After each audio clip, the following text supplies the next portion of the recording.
Hola, ¿qué tal? Buenas tardes. Mi nombre es Ana Saavedra. Bienvenidos a esta tercera mesa. Le doy la palabra a mi compañera Hilda, que está aquí, nos va a hacer favor de conducir este programa. Hola a todos, buenas tardes, bienvenidos a una mesa más de diálogo aquí en Aquel Literario. Les agradecemos mucho su presencia, su atención y como siempre pues estamos muy contentas y felices de comenzar esta mesa de lámpara sexy a guerrera de acción. Vamos a hacer un viaje a través de varios personajes, de muchas obras literarias en donde vamos a analizar cómo algunas veces las mujeres fueron tratadas solamente como lámpara sexy. Ahorita vamos a ver qué es. Ustedes van a decir, bueno, ¿qué pasa? ¿Qué es? ¿Qué sucede? Ahorita lo vamos a ver, lo van a desglosar perfectamente mis compañeras, que son excelentes escritoras y oradoras, y ahorita lo van a poder checar. Y bueno, yo quiero presentar a las escritoras que van a participar en esta mesa. Está Leslie Costello, que es una escritora peruana.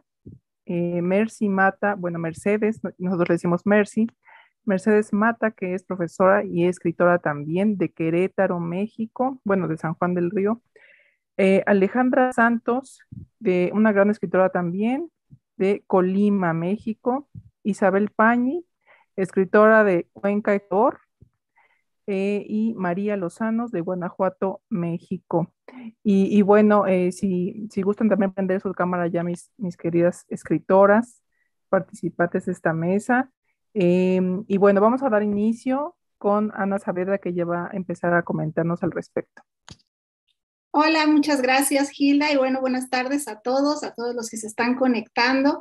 Bienvenidos a esta mesa de diálogo que habla justamente de esto, del papel de la mujer en la literatura, que ha evolucionado a lo largo de los años y que le llamamos en esta mesa de lámpara sexy a guerrera de acción. Y quiero detenerme un poquito y hablarles sobre el porqué de este título precisamente. Existe un test que principalmente se usa en cine, pero que se puede adaptar pues a todas las historias. Este test se llama así, de lámpara sexy. Fue creado por una guionista y editora llamada Kelly Sue DeConnick y básicamente dice lo siguiente: si a una historia nosotros podemos al personaje femenino sustituirlo por una lámpara sexy y no pasa nada en la acción sigue sin alterarse, bueno, pues ahí estamos en un foco rojo y algo que debemos prestar atención, ¿no? Piensen, por ejemplo, en estas historias en donde los personajes femeninos no hablan, no piensan, no actúan, no participan en la acción, no toman decisiones y están solo allí viéndose bonitas. Claro que muchos me podrán decir, no, pero es que está ahí, pero da una información muy importante al protagonista. Sin esa información no avanzaba la trama, o sea, sí está haciendo algo. Bueno, pues para estos casos se le hizo una pequeño agregado al test y entonces lo llaman test de lámpara sexy con post-it, porque igual le podemos pegar un post-it ahí con esa información y pasa exactamente lo mismo. Seguimos teniendo un personaje vacío.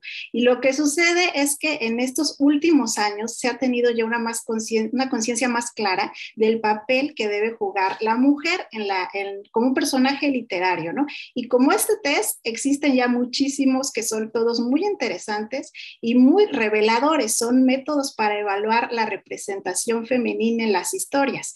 Y me gustaría hablarles de unos cuantos más, porque a veces nosotros, a pesar de estar y escribir, no tenemos como tan a la mano esta información. El test más conocido se llama test Bechdel y este nombre es gracias a la creadora, que es Alison Bechdel. Ella lo introdujo en 1985 para un cómic, pero es igual una historia que se puede adaptar a todos los géneros literarios, cine, cómics, teatro, literatura, en fin. Y ese dice básicamente algo muy sencillo. Para pasar este test se deben de cubrir tres sencillos principios. El primero es que debe haber, por lo menos en la historia, dos mujeres. Pero ojo, esas dos mujeres deben de interactuar entre sí. Y estas mujeres deben tener un nombre propio, porque es muy común que no lo tengan, ni siquiera, ¿no? Que ni siquiera tengan un nombre propio. Y además, el último punto, el tercer punto, es que cuando hablen entre sí, no lo hagan de un nombre, que hablen de cualquier otra cosa, menos de un nombre. Por ejemplo, un libro que no pasa este test, el test Bechdel, es Desayuno de Tiffany's, de Truman Capote. Y una saga de libros que sí lo pasaría, bueno, son los Juegos del Hambre, ¿no? En esta mesa de diálogo, en la primera parte vamos a hablar justamente de estos libros que tratan a la mujer como lámpara sexy, para en la segunda hablar sobre su contraparte, lo que aquí para efecto de nuestra mesa le pusimos guerrera de acción. Otro ejemplo muy claro de lámpara sexy lo podemos encontrar en el Quijote y su Dulcinea, que en sí Dulcinea es una invención de Don Quijote, bueno, ni siquiera es un personaje, ¿no? Es la idealización que tiene él de la mujer, no aparece ni siquiera como tal en la historia, o sea, si vemos los textos que les acabo de mencionar, bueno, pues ahí está claramente ejemplificado. Y esto me lleva a hablarles de otros test que también son importantes porque igual nos hablan del tratamiento que se le da a los personajes femeninos en la historia. Por ejemplo, otro que se llama el test de Pitufina. Sí, Pitufina, la de los pitufos. Y ese dice básicamente que está una mujer rodeada de un grupo de hombres, en donde esta mujer es una mujer irreal, aspiracional, tal cual como el caso de Dulcinea, ¿no? Que incluso en algún momento Don Quijote en la trama señala o dedica todas sus acciones y sus empresas pues a esta mujer ideal que tiene como inspiración, ¿no? Y esto me lleva a mencionarles dos últimos test, uno que se titula el test de la damisela en peligro, y este nos habla básicamente de la mujer como la víctima perfecta. Y hablando de víctimas perfectas, les menciono el último test, que es creo para mí el que más ruido me hizo cuando lo escuché. Este se titula, desde el nombre, ¿no? Se llama La mujer en el refrigerador, o en el frigorífico, o en la hielera. Y este básicamente habla de las tantas veces en las que inicia una trama con una mujer violada, violentada, torturada, que incluso, o sea, ya aparece en la escena, ya está muerta, pues ya ni siquiera hace nada. Y él lo único que hace es hacer que la acción se precipite y que comience la historia, ¿no? Entonces, bueno, con todas estas cosas en mente, vamos a dar paso a esta primera parte de nuestra mesa de diálogo y le doy la palabra a mi querida Leslie Costello. Adelante, Leslie.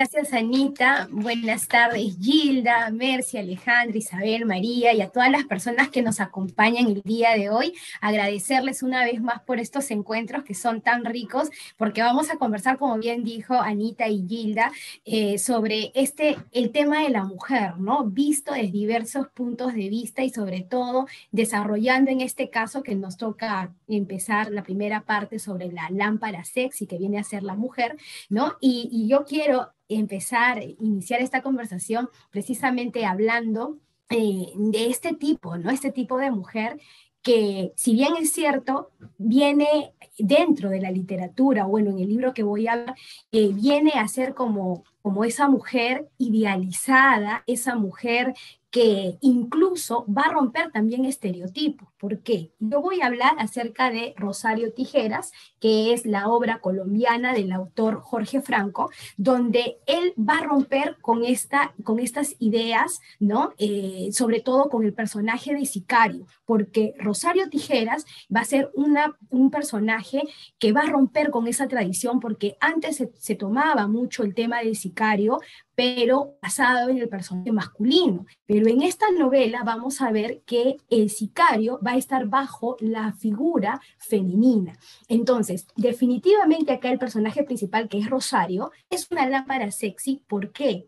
Porque va a ser ella, digamos, el tema central de la obra, el personaje principal, pero va a romper con todo este estereotipo, porque va a ser una mujer que va a estar dentro de lo que es el orden narcopatriarcal. ¿Y por qué narcopatriarcal? Porque dentro del ambiente del narcotráfico vamos a ver que ya hay jerarquías, ya todo está establecido. Sin embargo, Rosario Tijeras ingresa a este mundo, pero rompiendo esa tradición. ¿Y cómo la rompe? La rompe primero ella vive en un lugar que es bastante pobre, humilde, pero que a través del cuerpo, que ya viene desde esta manera ya visto como un objeto, visto como, como algo material, ¿no? Ella va a sacar provecho de ese aspecto físico que ella tiene y va a escalar y en una parte se va a ver esta dualidad de sumisión, porque ella va a ser como que,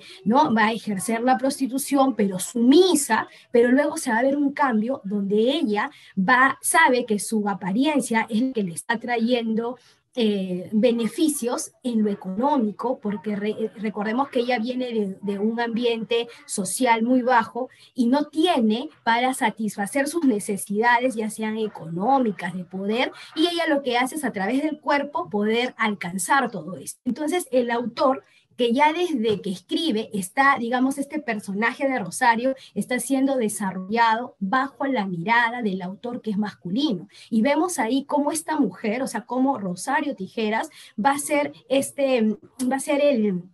lo que rompe este orden que es, ¿no?, el ambiente del narcos, y va a ser una mujer que se aleja de la sumisión porque empieza con el, ¿no?, sacando provecho de su cuerpo, pero luego va a querer escalar y llegar al punto de querer romper con con esa jerarquía y llegar a querer tener más poder y tener también más riquezas que los propios narcos varones, ¿no? Ahora, recordemos que ella es una sicaria y acá vemos cómo el autor juega con este tipo, ¿no? Emplea la belleza de Rosario y poniéndonos algo interesante, ¿no?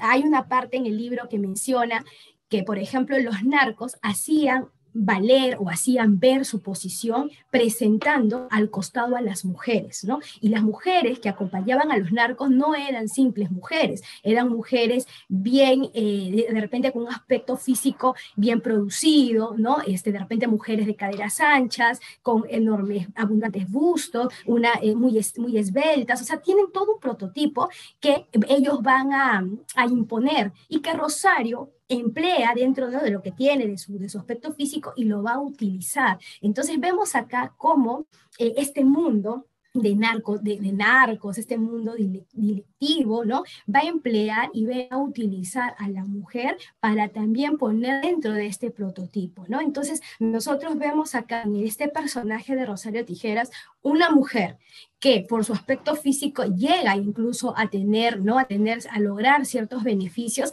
pero también vemos que es una mujer que se aprovecha de eso y llega incluso a escalar, ¿no? Escala hasta querer o hasta pretender incluso llegar a más, ¿no? Entonces es interesante ver este modelo o este personaje, cómo es que nos retrata el autor de Jorge Franco en esta obra que es Rosario Tijeras, ¿no? Bueno, esa sería mi intervención hasta el momento. Gracias. Gracias, Leslie. Leslie hizo una gran obra. La verdad es que sí, Rosario Tijeras es un muy buen ejemplo. Y bueno, ya seguiremos con este tema un poquito más adelante. Seguimos con nuestra querida Mercy Mata. Adelante. Gracias, Gilda. Bueno, pues antes que nada un saludo a mis compañeras de la mesa. Y bueno, en lo que es este test de lámpara sexy, el análisis que yo desarrollé parte de la obra de las 120 jornadas de Sodoma, que es una novela escrita por Marqués de Sade durante su estancia en la prisión de la Bastilla en el año de 1785. En esta obra, Sade narra las orgías que planearon 4 libertinos en el castillo de Silin, las cuales pues van desde los simples placeres no violentos y van escalando hasta llegar a asesinatos, siguiendo 4 secciones, un poco parecido al estilo de El infierno dantesco. Esta obra pues fue desarrollada en un contexto europeo y desenvuelve pensamientos neoliberales frente al abuso de lo que fue el poder por parte de la burguesía de aquel tiempo. Esta obra nos presenta 4 personajes femeninos. Estos personajes son conocidos como las historiadoras. Es interesante y lo que más reflexioné fue observar cómo dentro de esa explosión de apertura que da Sade con sus obras al abordar temáticas de género y de sexualidad en ese tiempo, en ese contexto, pues cómo es que no brinda un plus a esos personajes femeninos y cómo los encasilla en un solo rol. El rol de estas historiadoras no pasa más allá de narrar pues relatos pornográficos, sexuales, personales, para estimular el deseo y la imaginación de los señores, obedecer a las indicaciones que ellos dan y que solicitan específicamente. Ellas no tienen voz por ellas mismas, no pueden salirse de su guión, cada una a lo largo de un mes desarrollando una temática que va enfocada hacia un tipo de pasión, y pues eso es lo que las hace convertirse pues en esta lámpara. No pueden dejar ese rol que viene muy marcado. Sade pues describe muy puntualmente a las historiadoras, incluso también describe puntualmente cada una de las depravaciones que se realizan en la obra, pero el papel femenino de estos personajes, de estas historiadoras, pues no sobresalen más allá de su función y pudiendo dar más, no solo como un objeto sexual. También es importante recalcar que Sade en su obra dota de un poder específico a los personajes masculinos, jerarquiza a las personas colocando un grupo mayor sobre otro y por ende pues creando seres superiores e inferiores. Y en donde el de las historiadoras pues queda por debajo, ¿no? De todos los demás personajes.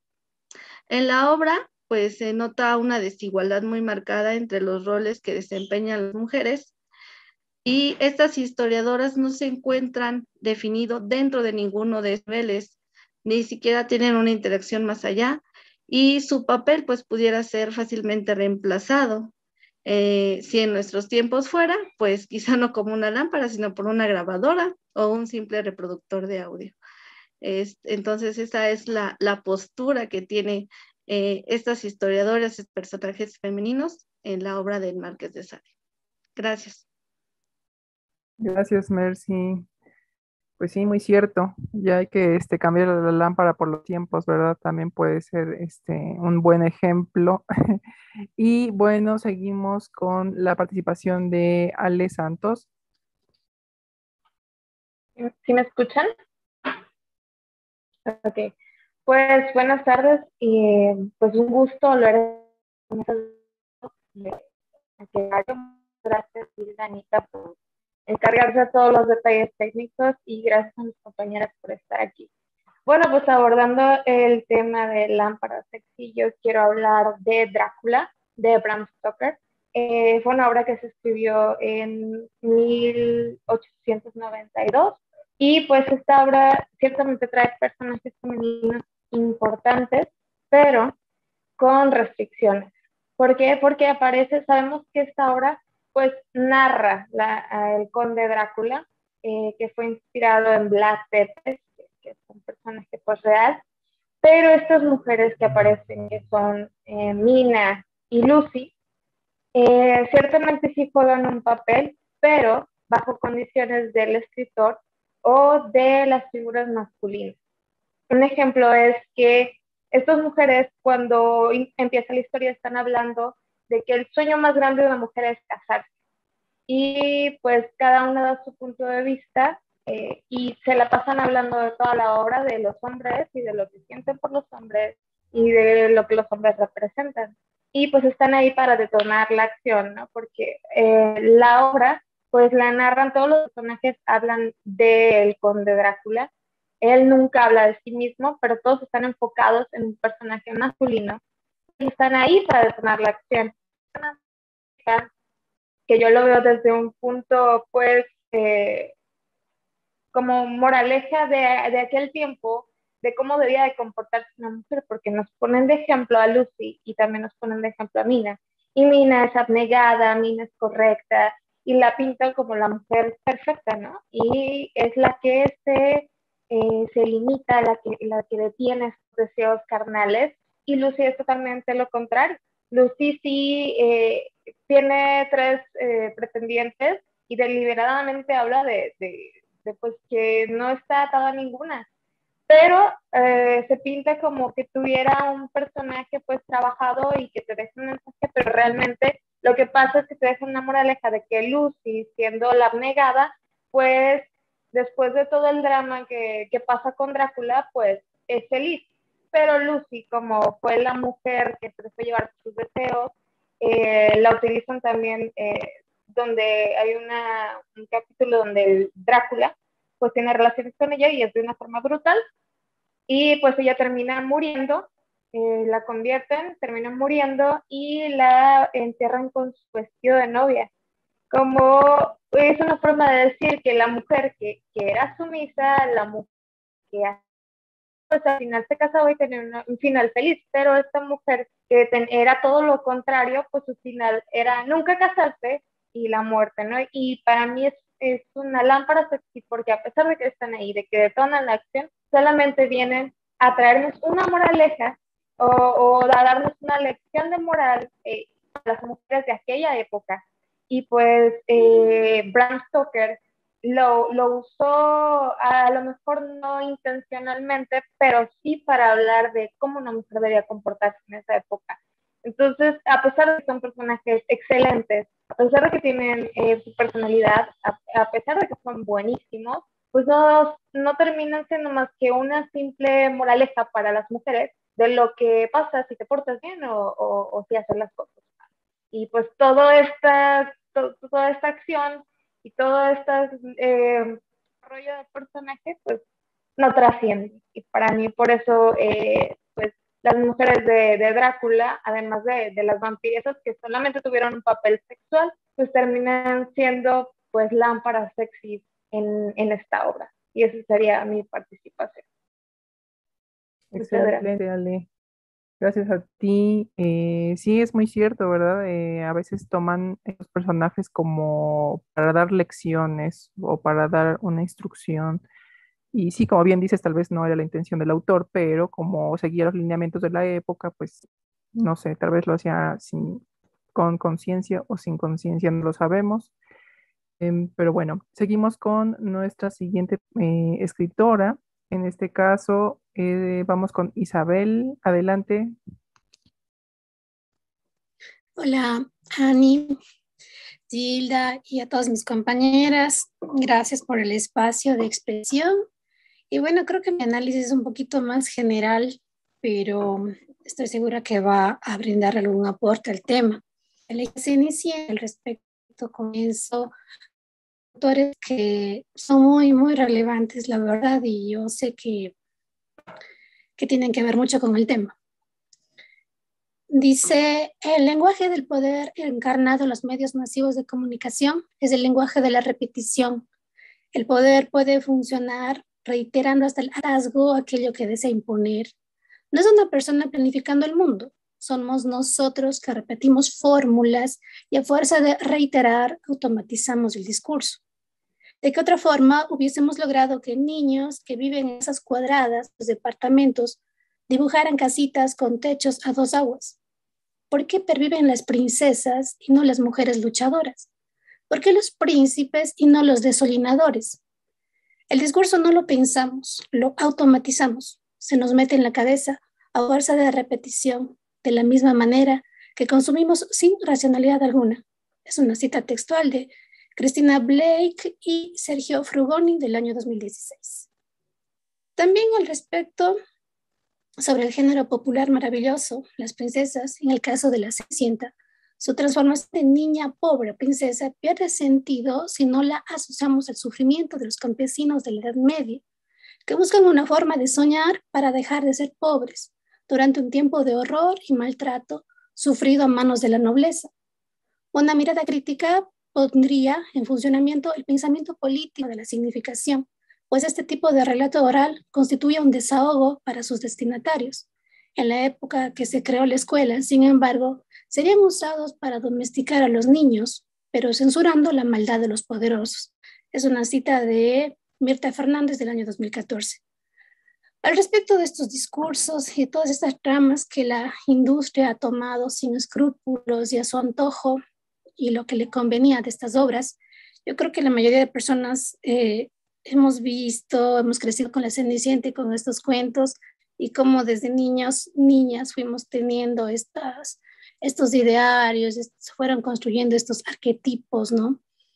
Y, y también, y en realidad no estoy en contra de la fantasía que uno puede generar, sino de que se necesitaría, como bien lo cita Mirta Fernández, un análisis mucho más crítico de eso, porque se nos han venido estos arquetipos a los que menciono, como el del príncipe azul, en este caso el de la Cenicienta, una joven guapa, esbelta, pasiva, que está dedicada a los labores de casa, que está esperando por el príncipe para ser salada, y también en estas películas se muestra mucho el matrimonio como ese ideal de completa felicidad o el final feliz. Y al respecto creo que si usamos otras miradas a las diferentes lecturas que tenemos, lecturas ya sean literarias, audiovisuales o lo que se puede venir, podríamos hacer algunas modificaciones también y dar libertad, perdón, a nuestra imaginación, dejarla suelta así, pero también teniendo los pies en la tierra, viviendo nuestra realidad. Porque si bien es cierto, estos cuentos fueron creados de unas épocas muy duras, y también no es que hoy en día nosotros no vivamos algunas cosas con corrupción, violencia, machismo, etcétera, etcétera. Entonces, más bien sí apelo mucho a la imaginación, pero también con los pies en la tierra. Ese es mi aporte en esta primera parte. Excelente, Isabel, gracias por tus comentarios tan acertados con respecto a la Cenicienta y este tipo de obras, ¿no? Y bueno, vamos a seguir con Aida María Lozano de Guanajuato, México. Adelante. Hola, buenas tardes. ¿Sí me escucha? Sí. Buenas tardes y gracias por la invitación, Anaquel Literario, por hacer esta mesa de diálogo. Yo les voy a poner en Lámpara Sexy a lo que es a la Güera Rodríguez. Yo me basé en el libro de Arrebatos Carnales 2, ¿es este? De Martín Moreno. Es el segundo volumen, es una trilogía de tres libros. A mí me llamó mucho la atención este tipo de libros porque en su tiempo fueron como muy de moda, porque hablaba de personajes de la historia, pero ya en cuestiones más así como de subidos de tono, ¿no? Como lo dice el nombre, ya como mezclado lo que era cuestiones de la independencia o personajes de la historia a cuestiones de sus amoríos, ¿no?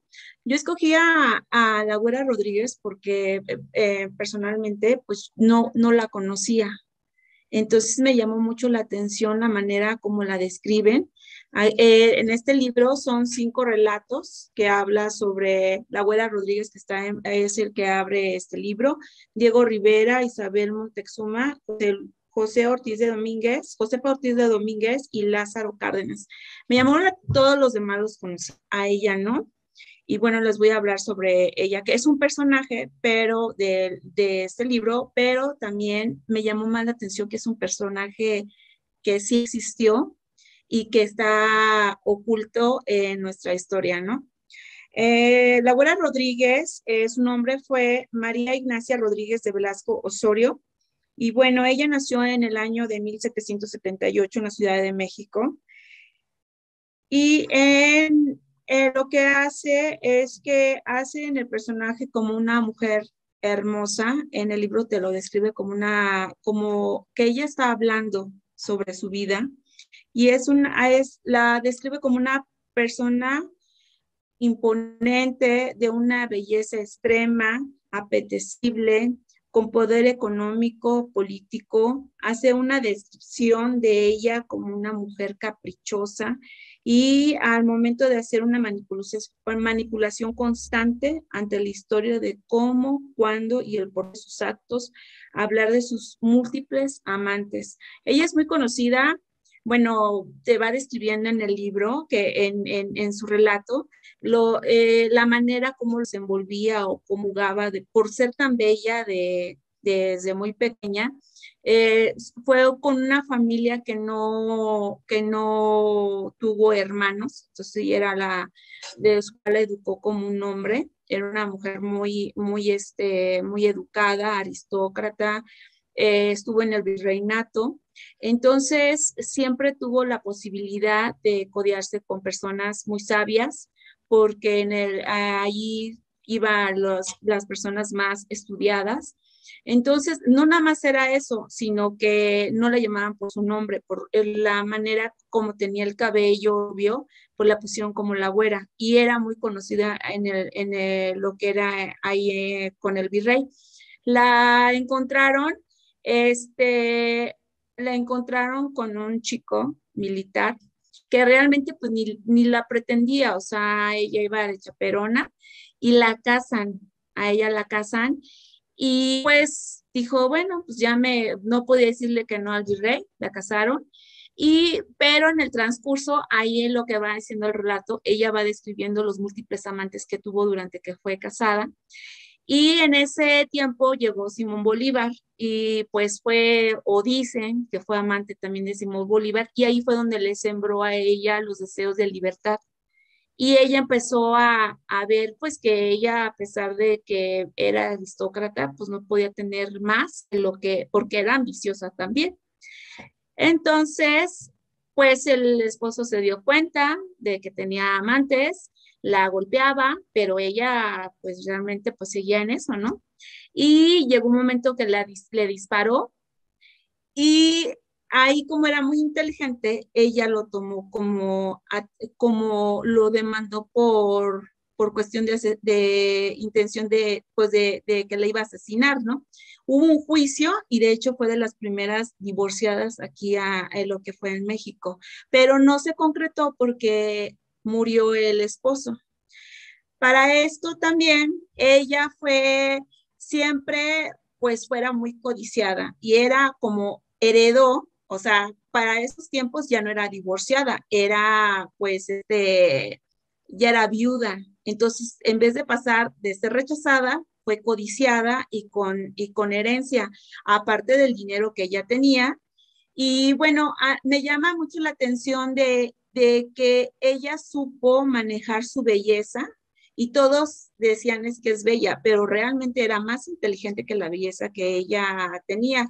Aparte de los amantes que tuvo, siempre sacó provecho de eso, pero siempre fue con la intención de llevar a un bien común, porque era una zona que ayudaba a los pobres, y conoció más adelante a Miguel Hidalgo, y bueno, empezó a dar dinero, fuera de las personas que daba dinero para la independencia.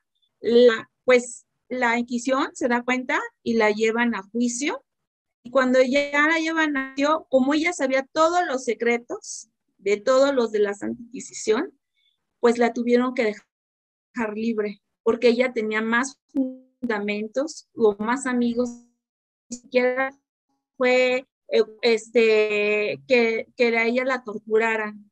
La dejan libre, se vuelve a casar, con la persona que se vuelve a casar, vuelve otra vez a quedar viuda, y con ese dinero vuelve a ayudar al pueblo, constantemente va dando al pueblo a la libertad y todo, pero para males de ella conoce a Agustín Iturbide, y esa ahí es su perdición.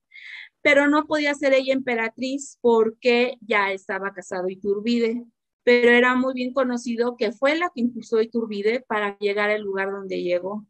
Y ella hizo todo lo posible para que llegara a Iturbide, y era la primer consejera de él. Después fue traicionada, él fue exiliado, y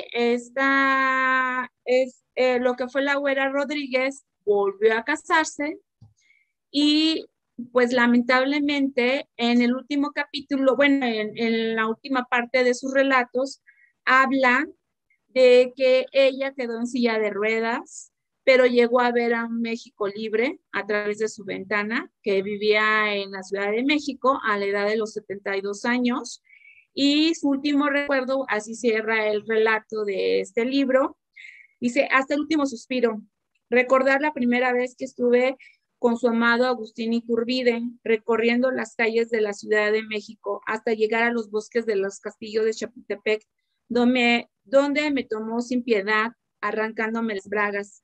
Me abrió el vestido, me besó, me chupó, me embelezó, me escupió y me hizo agradecida por tener la memoria necesaria para recordar lo feliz momento que había sido mujer por primera vez, que realmente fue la persona que ella amó, pero nunca se casó con ella. Y lamentablemente, pues, no nada más es un personaje de un libro donde describen arrebatos carnales de la historia, sino que ha sido un personaje real que siempre ha sido oculto y gracias a ella se tuvo una lucha por la independencia. Esa es mi aportación.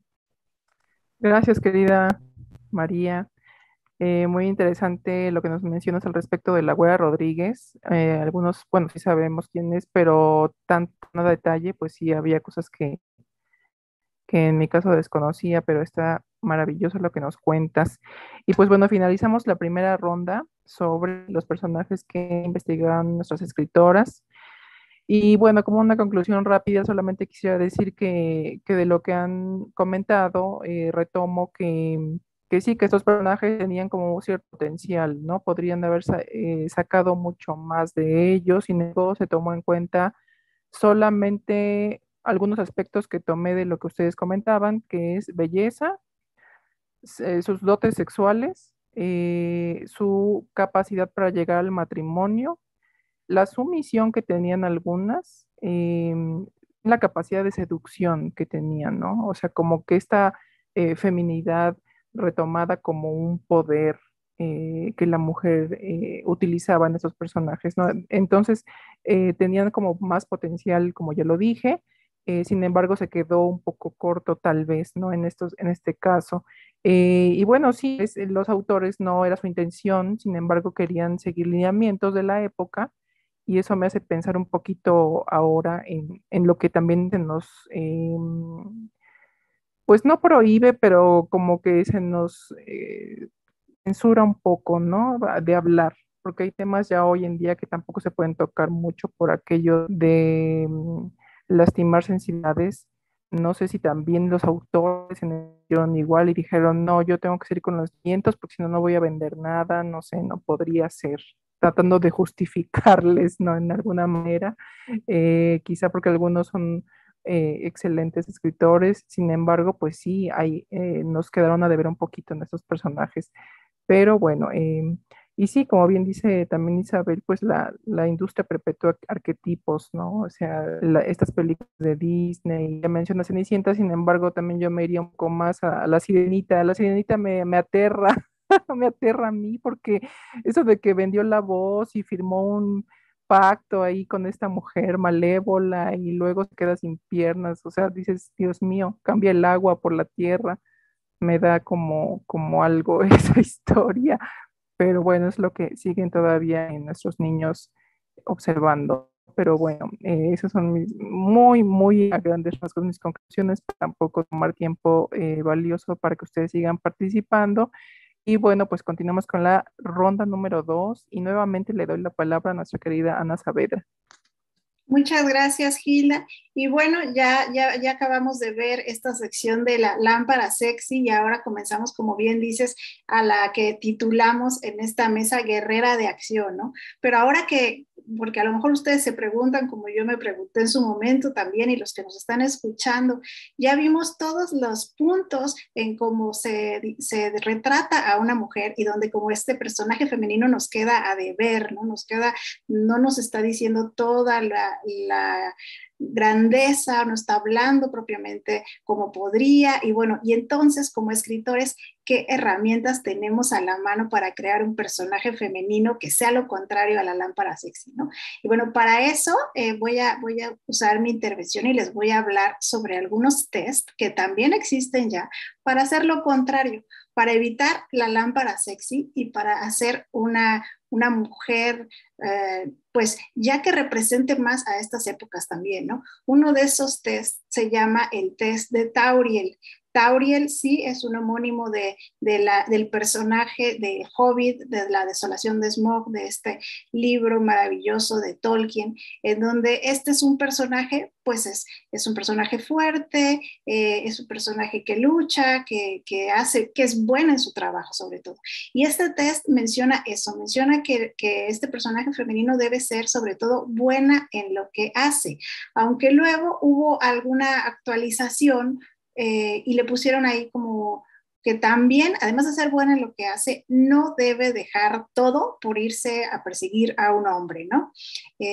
Entonces, esa fue como un pequeño ajuste que hicieron al test. O sea, sí, un personaje femenino que sea buena en lo que hace, pero que no esté pensando en dejar su vida, su carrera, su familia, simplemente por en la historia ir detrás de un hombre. Y bueno, para pasar este test de Tauriel tenemos que tomar en cuenta cuántas mujeres participan en la historia y cuánto diálogo tienen en la trama, que también es algo importante. Otro test que quiero mencionarles el día de hoy se llama de fuerza relativa. Y ese, bueno, hemos escuchado muchas veces, es más, aquí también lo hemos también dicho, este paradigma de que ahora la mujer y los personajes femeninos tienen que ser una mujer fuerte, ¿no? Pero eso hace que muchos críticos y guionistas estén empeñados en creer que la fuerza solamente es en términos físicos, que la mujer debe ser igual de fuerte que el hombre, que debe de tomar la misma cantidad de cerveza, que debe de ser igual de agresiva que el hombre. Y aquí es donde surge este test de fuerza relativa, porque bueno, de hecho fue desarrollado por Carol Chacón en el 2001 para el New York Times. Ese dato se me había olvidado contarles. Y aquí destacan que las protagonistas sean sí fuertes, pero no físicamente, no necesariamente físicamente, que tengan características realistas, que no estén escritos en la visión de fuerza masculina, sino en las virtudes naturales que de por sí tiene una mujer, ¿no? Y para un ejemplo muy, muy claro, porque es como muy conocido, es el caso de Hermione, la compañera de Harry Potter, en donde si vemos, bueno, este personaje pasa los dos tests que les acabo de mencionar, es buena en lo que hace y tiene esta fuerza relativa, porque además es un personaje genuino, es un personaje que tiene una historia, un pasado, miedos, que va cargando toda sus pasiones también, que hacen que sea buena en lo que hace, en lo que estudia, le gusta estudiar, y todo es como que forma un personaje sólido, que acaba siendo en este caso, una bruja fuerte, pero no estamos hablando pues en términos de fuerza física, ¿no? Y también sobre esto hay otro test muy interesante que me encontré hace poco.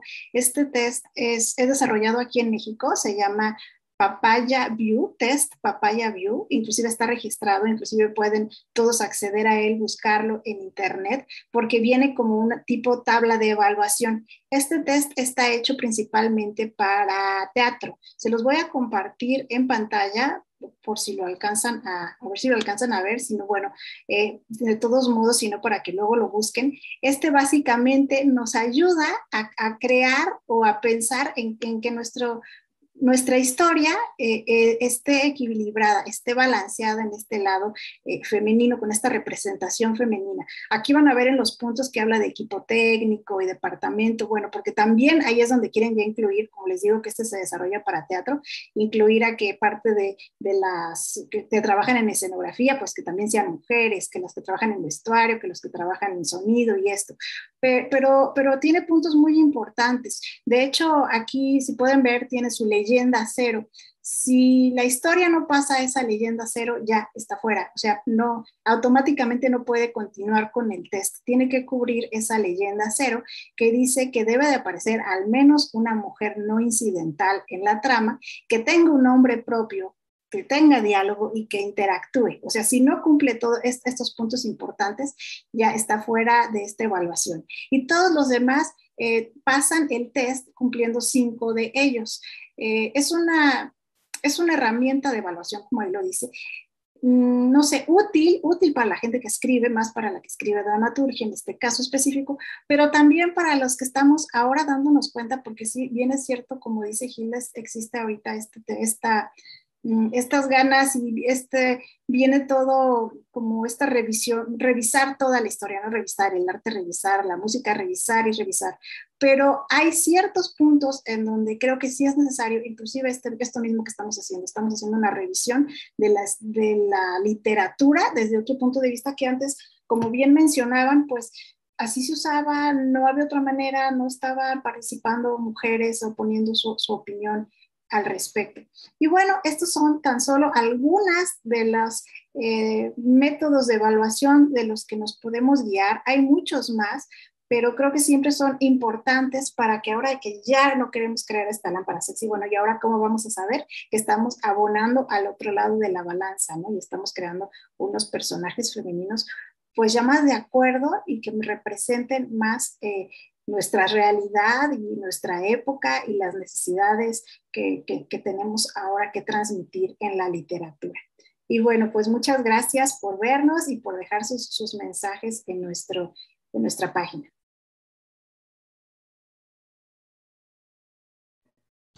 Excelente, pues seguimos entonces con nuestra siguiente escritora, que es Leslie Costello. Adelante. Gracias, Gilda. Sí, como bien mencionaba Anita, como que hay una transición, ¿no? Dentro de los personajes, ¿no? Dentro también del desarrollo de la literatura, ¿no? Y vamos a observar que siempre, a lo largo de la historia de la literatura, vamos a observar el desarrollo de personajes. Por ejemplo, en la Edad Media, la mujer siempre como un ángel, o la mujer vista como ese medio de salvación, ¿no? Por ejemplo, Dante Alighieri la pintaba así a Beatriz en la Divina Comedia. Pero da un giro totalmente a partir de las épocas actuales. Por ejemplo, yo puedo hablar de una mujer que es totalmente distinta, de que ya no es la mujer guerrera, perdón, ya no es la mujer, me gana la emoción, ya no es la mujer que va a ser la mediadora, la mujer ángel, la sumisa, tampoco va a ser la mujer como la que hablamos hace un instante, que era la lámpara sexy, que puede de repente a través de su físico acceder a ciertos beneficios, en fin, ¿no? Sino que más bien voy a hablar de la mujer guerrera, ¿no? De la mujer, por ejemplo, en esta obra, que es la que no sé si se puede ver bien, es La guerra no tiene rostro de mujer, que es una obra que precisamente va a retratar a la figura netamente guerrera de la mujer, pero la figura que no nos han contado, porque yo creo que antes de que ella ganase el premio Nobel, que fue en el 2015, nosotros teníamos la visión de una mujer que, si bien es cierto, en la Segunda Guerra Mundial sabíamos que la mujer era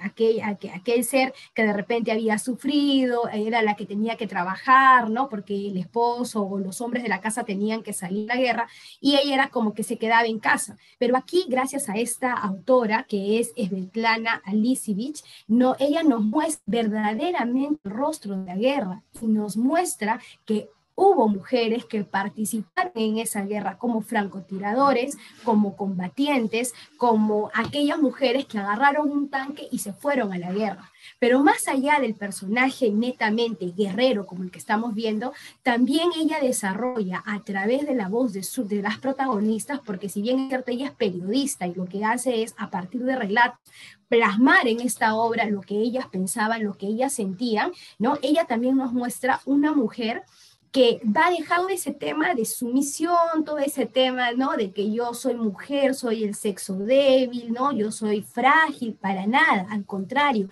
Ella va a mostrar a una mujer que, si bien es cierto, por la, digamos, ¿no? En comparación de fuerza con un hombre, bueno, el hombre es superior en fuerza, pero va a mostrar a una mujer que se va a comprometer también con la patria, una mujer que se va a comprometer también con la familia, una mujer que creo que, como muchas en la actualidad, creo que hoy en día las mujeres en todos los aspectos somos guerreras, ¿no? Desde el simple hecho ya de trabajar, el simple hecho de, ¿no? De estar del día a día, yo creo que somos guerreras en ese aspecto. Y la autora muestra no solamente, como digo, el personaje de la, digamos, guerrero, en todo el sentido de la palabra, sino también aquella mujer que va a liberar tema familiar, que tiene que dejar a su familia por ir también a luchar por un sueño, por entregar su vida, por defender su patria. Y es una historia que verdaderamente nosotros de repente, lo digo, ¿no? Por ejemplo, en mi caso, yo le he conocido a partir del 2015 porque gana el Nobel, pero este libro sale en 1983, o sea, ya en 1983 ya estaba esta historia, ya hay muchas historias que nos muestran a una mujer combatiente, ¿no? Y una mujer que mientras dura la guerra va a sacar toda esa rudeza, esa fiereza por demostrar que ella también puede y que también puede ella hacer frente al otro, ¿no? En este caso a las tropas alemanas. Y miremos una mujer que si bien es cierto está ya dentro de la guerra, también va a sufrir ciertos acosos, porque es una mujer que está frente o que está alrededor de hombres, que también compañeros suyos rusos, pero también al oponente que son los alemanes, ¿no? Entonces, la autora acá retrata y decía, cuando yo conozco las historias de guerra, yo no las conozco a través de las voces de los hombres, las conozco de las voces de las mujeres, ¿no? Cosa que no se ve en las bibliotecas, los libros, solamente están los héroes, ¿no? Y donde ser femeninos también lucharon, que también se fueron a la guerra y que tienen también todo un pasado y que han hecho mucho, ¿no? Luego de la guerra, estas mujeres que estuvieron tal igual con los hombres, ¿no? Contra los alemanes, terminan y regresan a ese nivel de que les otorga la sociedad. ¿Y cuál es ese nivel? Ese rol que les da la sociedad, ¿no? Es que tú eres hombre. Y como no me acuerdo quién de mis compañeras mencionó, muchas veces la sociedad es la que marca esas diferencias. Muchas veces es la sociedad la que nos pone ciertos límites solamente por de género. En realidad no debería de ser. Voy a terminar mi intervención simplemente diciendo de que en otros más, la mujer no solamente ser o desarrollarse como un personaje, no ángel o de repente, ¿no? A través de su aspecto físico, sino también por la fuerza como todas las que somos fuertes y aguerridas, ¿no? Muchas gracias por mi intervención. Que elegiste, Tlán Alex, ganadora del premio Nobel, y sí, o sea, yo creo que como ella es periodista, incluso yo creo que fue pregunta, es que ella no se imagina, va y pregunta a las mujeres, ¿no? O sea, no, no, también se imaginan, ¿no? Pero ella va, se mete, investiga, ¿no? Entonces, gran elegiste, Leslie. Gracias por traernosla y recordárnosla en esta mesa. Y bueno, pues seguimos con Mercy Castillo. Bueno, pues en este caso, ahora que estamos abordando a las guerreras de acción, pues yo les voy a hablar acerca de uno de mis personajes favoritos, que es Emilia Sauri.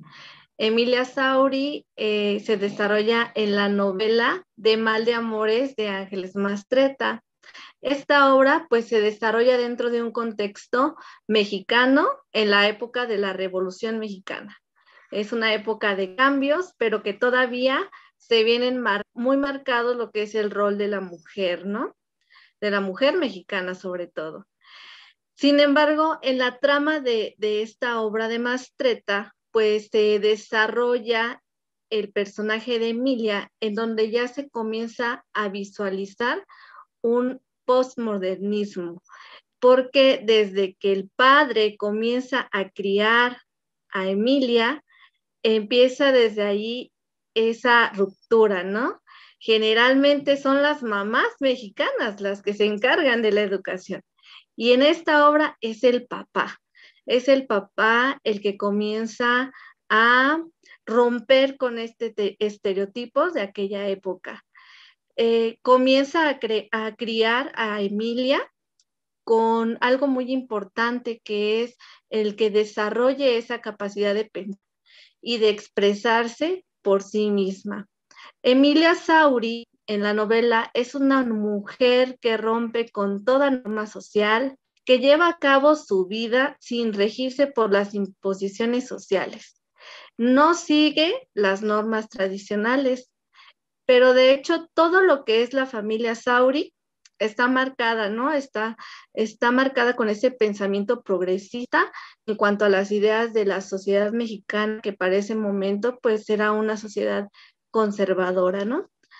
Y sobre todo por lo que estaba sucediendo en el contexto de la revolución. Mastretta no muestra un ejemplo de la mujer mexicana común, como lo hemos leído en otras novelas, sino que recrea a una mujer de cambio, que se atreve a soñar con su edad. Incluso también respeta los roles masculinos. Sin embargo, dentro de la novela aparece la problemática, pues, del amor, ¿no? De este hombre que huye de la mujer ante el miedo de estar con una mujer independiente y más valorado socialmente que él. Y a mí lo que me encanta aquí es la respuesta de Emilia, porque ante la pérdida de este hombre, pues no es la típica mujer que se lanza a la amargura, sino que ella se mantiene tenaz, fuerte, paciente, espera. Es una mujer que se sabe digna y que sabe feliz, donde pues no necesita del hombre para sentirse valorada y para sentirse así. En esta novela, Emilia Sauri logra desarrollar una profesión. Entonces es interesante ver cómo dentro de un contexto de la Revolución Mexicana, una mujer desarrolla una profesión y también vive de esa profesión. Consigue tener control sobre sí misma en sus relaciones amorosas, además disfruta también de su sexualidad, y es algo que pues para aquellas épocas pues también estaba como muy vedado, ¿no? Y comparándolo, por ejemplo, con la primera novela que hablé de Sade, pues aquí se ve más el papel de la mujer implícito en la sexualidad.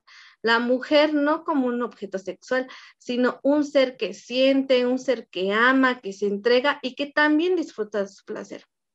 Emilia pues toma sus propias decisiones, no es sometida con los hombres que ama, incluso es muy interesante la postura que da en cuestión de política, los pensamientos y la crítica, siempre buscando una lucha constante por los derechos de las mujeres, de la sociedad de su época y la búsqueda de la equidad de género. Los invito a que lean esta novela si no lo han leído. Sería mi participación y muchas gracias a Anaquel Literario por seguir invitándome y a expresarnos en estos espacios. Gracias, querida Mercy. Claro que sí, siempre tienes las puertas abiertas aquí para comentar lo que tú quieras. Y sí, claro que sí, tomaremos tu invitación para leer esta novela tan interesante que nos has comentado.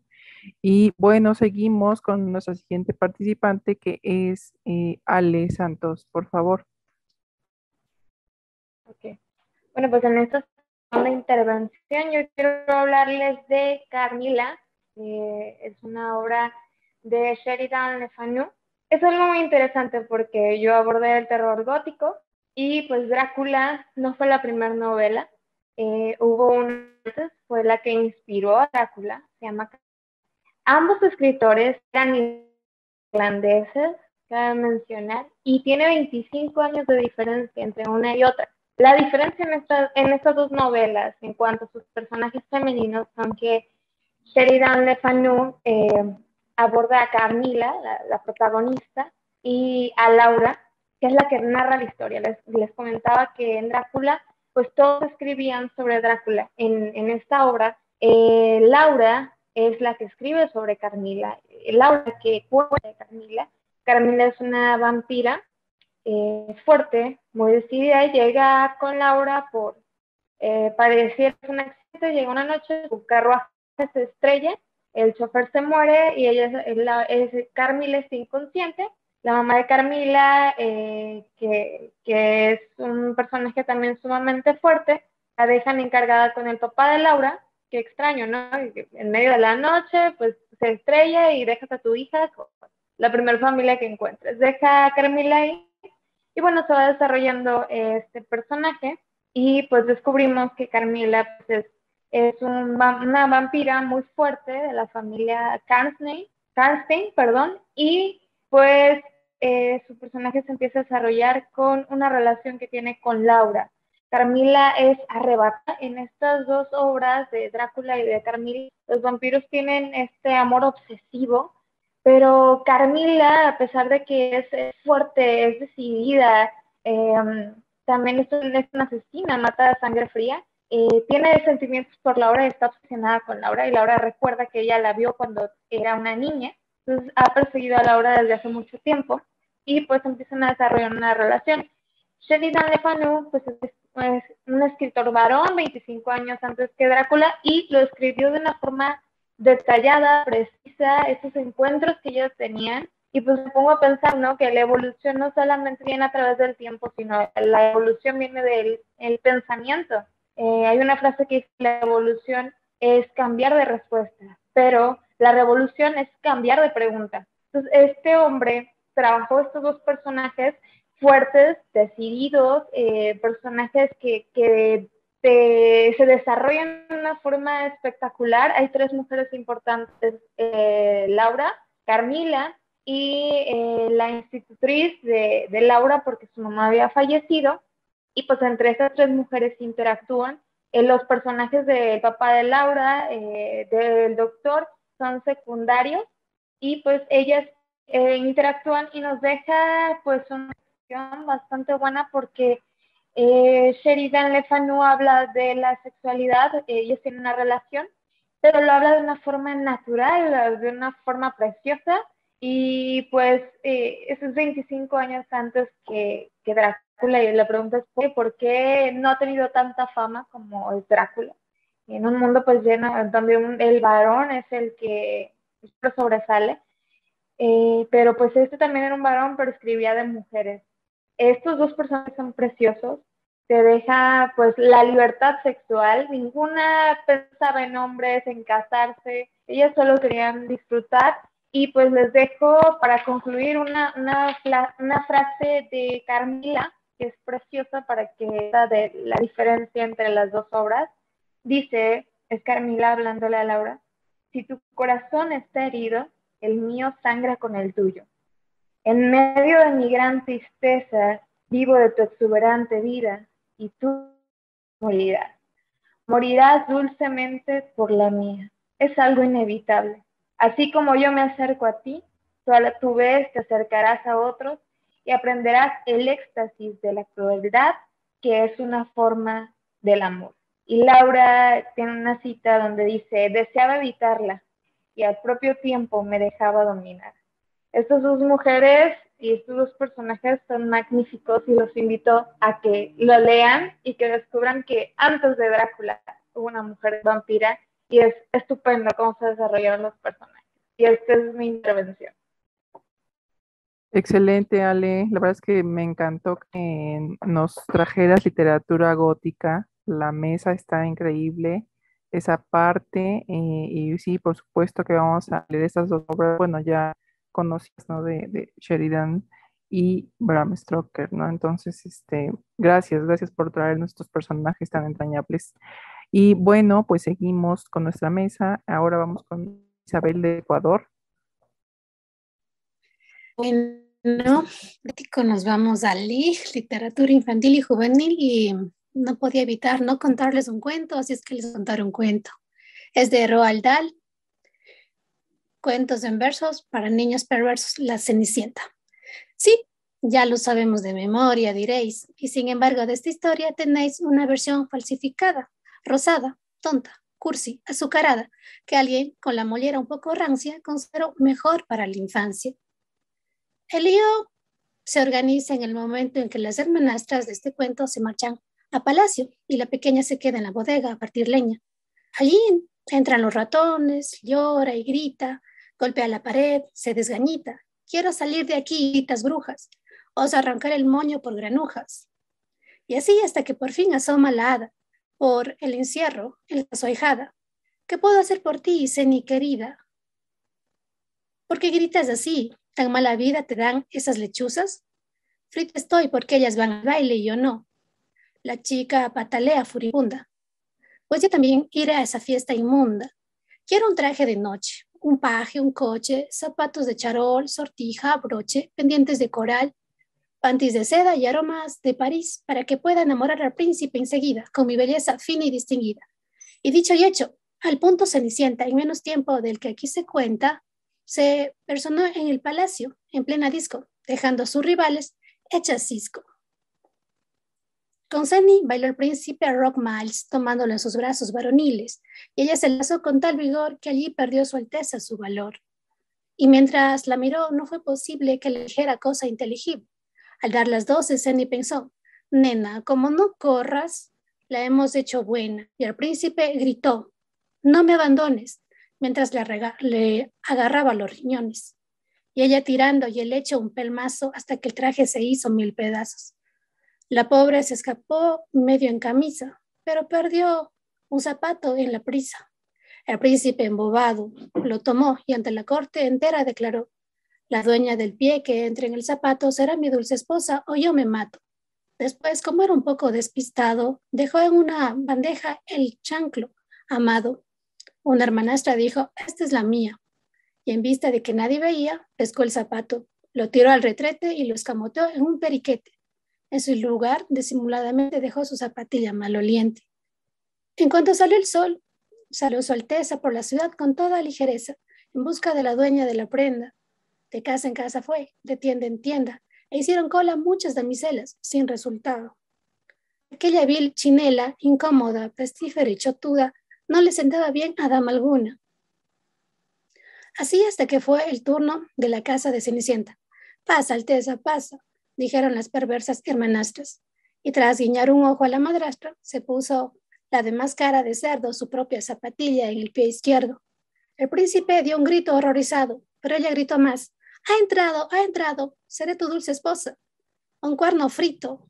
Hasta has dado tu palabra, principito, precioso mío. Sí, rugió su Alteza. Ordeno que le corten la cabeza. Se la cortaron de un único tajo y el príncipe se dijo, buen trabajo. Así no está tan fea. De inmediato gritó la otra hermanastra, mi zapato, dejad que me lo pruebe. Prueba esto, bramó su Alteza, con muy mal gesto y echando mano de su real espada, la descocó. Cayó la cabeza en la moqueta y dio un par de botes y quedó quieta. En la cocina Cenicienta estaba quitándoles las vainas a unas habas, cuando escuchó los botes pam, pam, pam del coco de su hermana en el zaguán y preguntó, ¿tan pronto ya despierta? El príncipe dio un salto, otro melón, y a Ceni le dio un vuelco el corazón. Caray, pensó, qué bárbara es su belleza, con este yo me juego cabeza, pero si está completamente loco. Y cuando gritó el príncipe, ese coco, cortádselo ahora mismo. En la cocina brilló la vara de la hada madrina. Pídeme lo que quieras, Cenicienta, que tus deseos corran de mi cuenta. Hada madrina, suplicó la hijada, ya no quiero príncipes ni nada. Ya sí cesa por un día. Ahora te pido quizá algo más difícil e infrecuente. Un compañero honrado y buena gente. ¿Podrías encontrar uno para mí? Yo quiero así. Y en menos del tiempo que aquí se cuenta, se descubrió de pronto Cenicienta, a salvo de su príncipe y casada con un señor que hacía mermelada. Y como ambos fueron felices, nos dieron con el tarro a Mises. Sobre esto quiero decir algo más y al respecto es sobre las citas que hacía un inicio de cómo matizamos los discursos, nuestros propios discursos. Y cito nuevamente a Mirta Fernández, quien dice, así como todo niño llevado a un estado poético es capaz de producir textos poéticos, todo niño llevado a un estado ético es capaz de producir pensamientos nuevos en lugar de reiterar frases hechas. Mirta Fernández, 2014. Muchas gracias. Gracias, Isabel. Nos encantó lo que nos leíste, está en forma de poesía, ¿no? Este cambio en cuanto a las narrativas. Pues sí, como con arquetipos, ¿no? Y bueno, ya finalizamos esta segunda ronda con María Lozano. Adelante. Bueno, pues yo les voy a hablar sobre, en cuestión de una mujer guerrera, les voy a hablar sobre este libro que se llama Chiquita, no se alcanza a ver. Chiquita. Está escrito por Antonio Orlando Rodríguez y su nombre también es un personaje real. Se llama Espiridionia Senda, es cubana. Y bueno, yo escogí este personaje personal cuando escuché a Antonio Rodríguez en una plática porque había hecho este libro. Dice que él en Cuba, porque es un personaje cubano, al momento de saber su historia, le rondó en su mente una mujer de 26, creo que sí, de 26 pulgadas, porque midió solamente 66 centímetros, y que le rondó por 5 años, porque cada vez que iba a Cuba escuchaba una anécdota de ella, pero no era de que era la clásica mujer que decían es pequeña, sino era hablada por las anécdotas que contaban de ella, el carácter, lo sexy que era, la manera como manejaba el teatro, porque era una mujer de teatro. Entonces, él empezó a hacer una novela, es un libro de 550 páginas, y ahí habla sobre cómo viajó a Estados Unidos e hizo su sueño. Es una novela, una de lo que hablan sobre este libro, porque fue un premio Alfaguara del año 2008. Es una metáfora en la Cuba donde se hace la historia adelantada de su época contemporánea y también en ese tiempo no estaba mucho el tema de la inclusión, que también me llamó eso la atención porque ahorita es donde que se está hablando mucho de eso, pero en el 2008 no era un tema que se defendiera. Es una novela que te lleva a través de un personaje real, es una joven cubana de 26 pulgadas, alrededor de 66 centímetros, que llega a Nueva York a fines del siglo XIX con el deseo de triunfar como bailarina y cantante, por el tipo de teatro que en ese tiempo se manejaba. Esta biografía imagina un personaje real que recrea la libertad y aventuras y desventuras que la acompañan, porque en el libro lo que te va narrando es sobre una cofradía secreta, porque lo te va diciendo que que se identifica como una mujer seductora y independiente, que llega a ser una celebridad mejor pagada en el teatro y en las ferias de su tiempo. También al final de este libro aparecen varias fotografías y también publicaciones que se hacían y era hacían filas para poderla verla, ¿no? No sé si ahí yo no sabía cómo tomarlo, si era como morbo o realmente era en ese tiempo mágico, ¿no? Para ellos. Pero la personaje de Chiquita es una protagonista de amores y temanes. No es una biografía, pero nada con hechos reales, con un reflejo literario. Te despierta varias emociones de una mujer compleja, porque también no nada más era todo que era bonita porque era chiquita, sino que tenía un carácter que era dominante, que era lo que ella quería hacer, sabía lo que entonces ahí les olvidaba su estatura, ¿no? En el siglo XIX, la magia y mitos que se fascinaban ante los liliputienses, tomando en cuenta el escritor Hechos de los años 30, una cofradía secreta, donde se podía convivir con ellas. Entonces, él explicaba que había una cofradía en Europa donde se podía ir el público, convivían con ellos y a cierta hora se podían salir. Entonces, sí era algo místico para esos tiempos, pero después la cofradía cerraba al público. La hermandad secreta y Chiquita siempre con el orgullo de origen. Nunca se hizo de menos, siempre era como orgullosa de sus orígenes. Esto con un premio Alfaguara del 2008 por ser una novela que en la se ve una fotografía que va llegando. Esta fotografía se la tomó, por eso aquí les enseño porque en el interior está, pero está en blanco y negro. Esta fotografía se la tomó cuando ella llegó a Nueva York en el año de 1896. Ella decía ¿Por qué no hacerlo? Nada tengo que perder y sin mucho que ganar. Poseía una voz afinada y bastante más potente de lo que tenía su talla, que hacía suponer. Chiquita que yo la conocí, tenía muchos carácter, era arrogante y estaba acostumbrada a mandar. Muy coqueta, siempre estaba tratando de seducir, de envolver a la gente con sus encantos. Famosa en todo Estados Unidos, donde se encontraba varias publicaciones en el año 1897 en Boston. Entonces sí era un personaje mágico que cuando yo leí la novela decía, pues no puede existir una persona tan pequeña, pero ya cuando vi las fotos y la semblanza que daba el escritor, entendí por qué le había rondado tantos años en su mente. Esa es mi participación. Gracias, María. Muy interesante esta novela que nos... Y bueno, pues le doy la palabra a Anita Saavedra para que nos dé una conclusión al respecto de esta segunda ronda. Adelante.